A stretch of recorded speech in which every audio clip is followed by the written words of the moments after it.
पुनः स्वागत है आपका मेरे चैनल बायोलॉजी में। इस वीडियो में हम 12th बायोलॉजी के यूनिट 4 जो है उसके महत्वपूर्ण प्रश्नों का हल देखेंगे।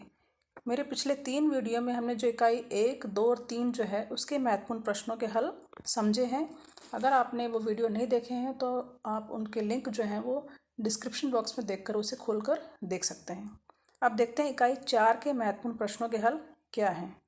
इनके प्रश्न जो है मैं आपको दे चुकी हूँ पिछले वीडियो में। तो इसके जो महत्वपूर्ण प्रश्न है वो है जीन बैंक किसे कहते हैं, प्लाज्मिड PBR 322 में पाए जाने वाले 2 प्रतिजैविक प्रतिरोधी जीनों के नाम लिखिए, आणविक प्रोब क्या है, कृत्रिम बीज के मुख्य घटक क्या हैं, बीटी जीन किस जीवाणु में पाई जाती है। छठा प्रश्न, प्लाज्मिड की तुलना में जीवाणु भोजी बेहतर वाहक है, इस कथन की पुष्टि कीजिए। सातवां, जैविक चिप से क्या तात्पर्य है, इसके 2 उपयोग लिखिए।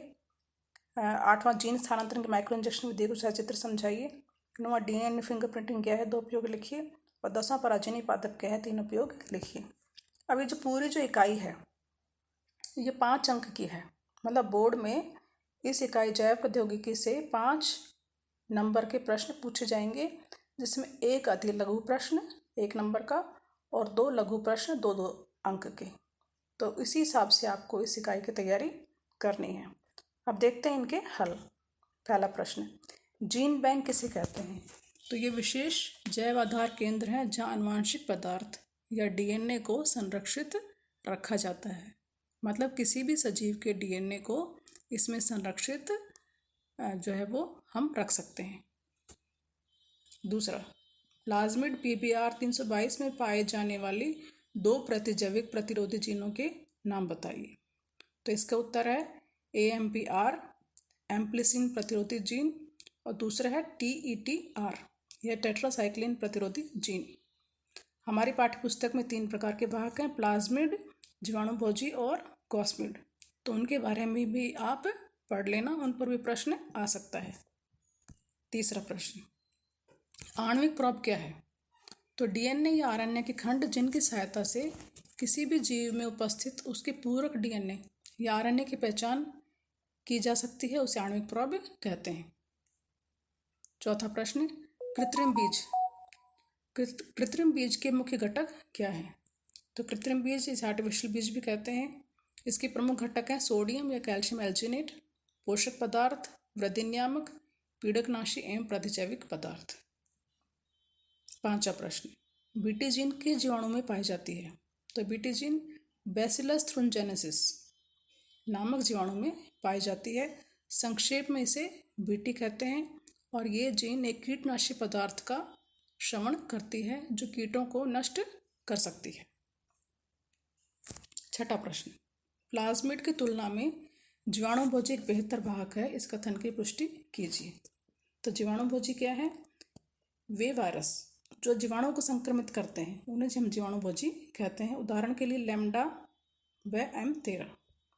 अब प्लाज्मिड की तुलना में जीवाणुभोजी एक बेहतर वाहक है, क्यों या किस तरह से हम कह सकते हैं कि ये बेहतर वाहक है? तो इसके 2 पॉइंट हैं।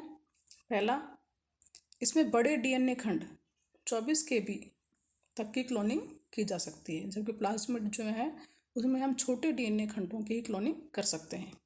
दूसरा, प्रत्येक जीवाणुभोजी में एक प्लाक क्षेत्र उत्पन्न होता है जिससे परीक्षण करना आसान होता है। सातवां प्रश्न, जैविक चिप्स से आप से क्या समझते हैं, क्या तात्पर्य है? तो इसके 2 उपयोग लिखिए। तो जैविक चिप्स क्या हैं? जैविक चिप्स सूक्ष्म DNA अणुओं का संग्रह है जो ठोस सतह से जुड़ा रहता है। इसके उपयोग हैं जीन अभिव्यक्ति के मापन के लिए और जैविक नमूनों के परीक्षण के लिए। आठवां प्रश्न, जीन स्थानांतरण की माइक्रो इंजेक्शन विधि को सचित्र समझाइए। तो सूक्ष्म इंजेक्शन या माइक्रो इंजेक्शन विधि क्या है? तो इस विधि के द्वारा वांछित DNA को सीधे ही पादप जीवद्रव को अथवा कोशिकाओं में 0.5 से 1 माइक्रोमीटर व्यास की कांच की सुई अथवा माइक्रोपिपेट की सहायता से कोशिका द्रव अथवा केंद्रक में अंतःक्षेपित किया जाता है। तो यहीं तक आपको इसका उत्तर लिखना है और फिर आप इसका चित्र बना सकते हैं इस तरह से। तो ये जीन स्थानांतरण की आपके सिलेबस में 4 विधियां हैं। जीन गन है, विद्युत छिद्रण है, लाइपोसोम द्वारा स्थानांतरण है और माइक्रो इंजेक्शन विधि है। तो इन चारों विधियों के बारे में आपको याद करना है और किसी भी एक विधि के ऊपर प्रश्न आने की पूरी संभावना है। अगला प्रश्न, डीएनए फिंगरप्रिंटिंग क्या है, दो उपयोग लिखिए। तो इस विधि की खोज 1985 में एलेक जेफरिज ने की थी।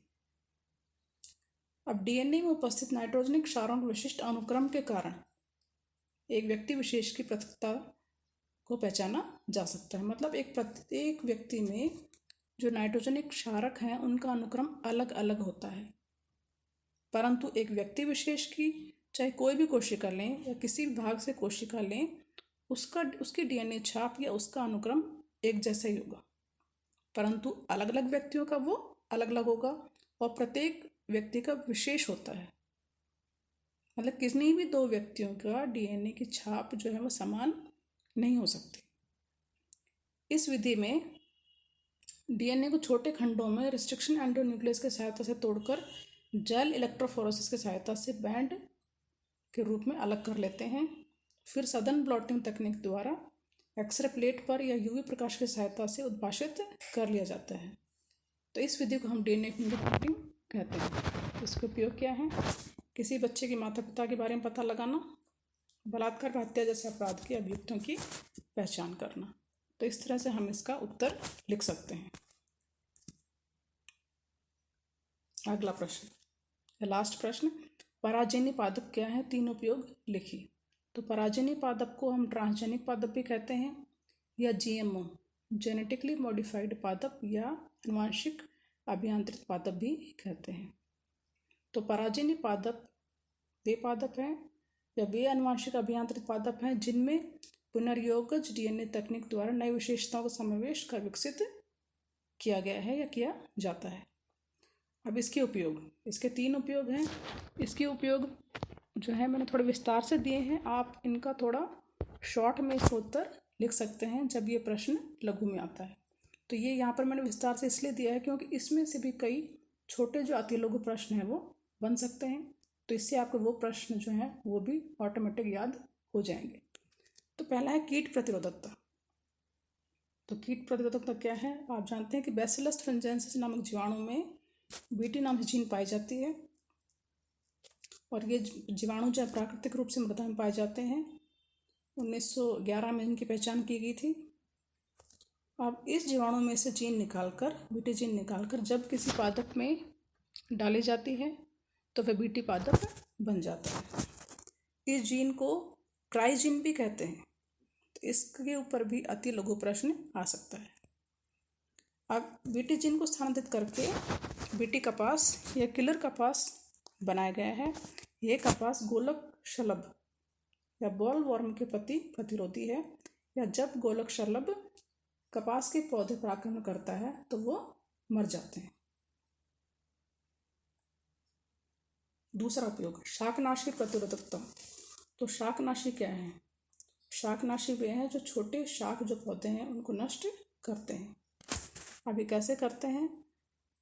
ये पौधों में या शाक पौधों में आवश्यक अमीनो अम्लों के संश्लेषण को निरोधन कर मारते हैं।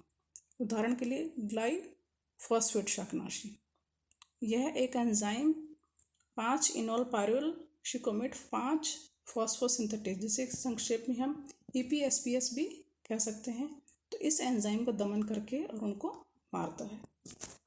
अब कई जो पादप हैं उनमें EPSPS एंजाइम के अधिक उत्पादन करने वाले जीन को स्थानांतरित कर दिया जाता है।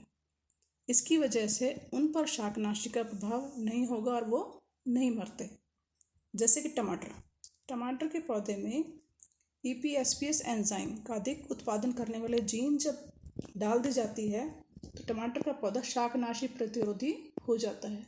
मतलब किसी भी शाकनाशी का अगर टमाटर की फसल पर छिड़काव किया जाएगा तो टमाटर के पौधे नहीं मरेंगे, बल्कि और जो शाक पौधे हैं, जो अनावश्यक जो पौधे हैं, वो मर जाएंगे। तो इस तरह से पिटूनिया या और भी जो हैं वो शाकनाशी प्रतिरोधी पौधे बनाए गए हैं।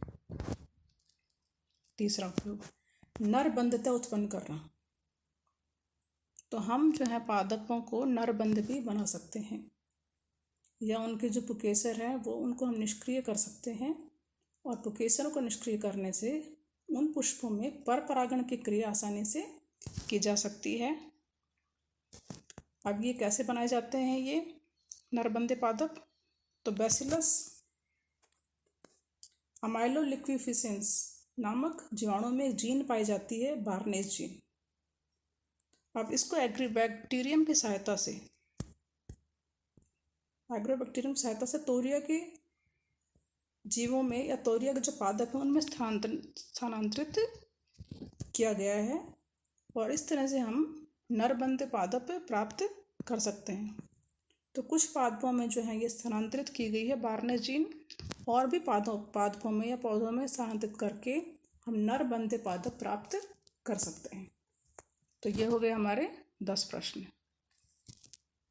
अब देखते हैं जो अगली जो इकाई है 5वीं इकाई, उसके महत्वपूर्ण प्रश्न कौन कौन से हैं जिनके हल आपको ढूंढने हैं और याद करने हैं। तो इनके प्रश्न है, पहला ऊर्जा पादप को परिभाषित कीजिए। दूसरा, सरसों के तेल की तीखी गंध किस पदार्थ की उपस्थिति से होती है। तीसरा, अरंडी का वानस्पतिक नाम तथा कुल का नाम लिखिए। चौथा, पेट्रो पादपों के 2 उदाहरण लिखिए। पांचवा, शुष्कन तेल व अर्धशुष्कन तेल को उदाहरण से समझाइए। छठा, कुनेन पर टिप्पणी करें।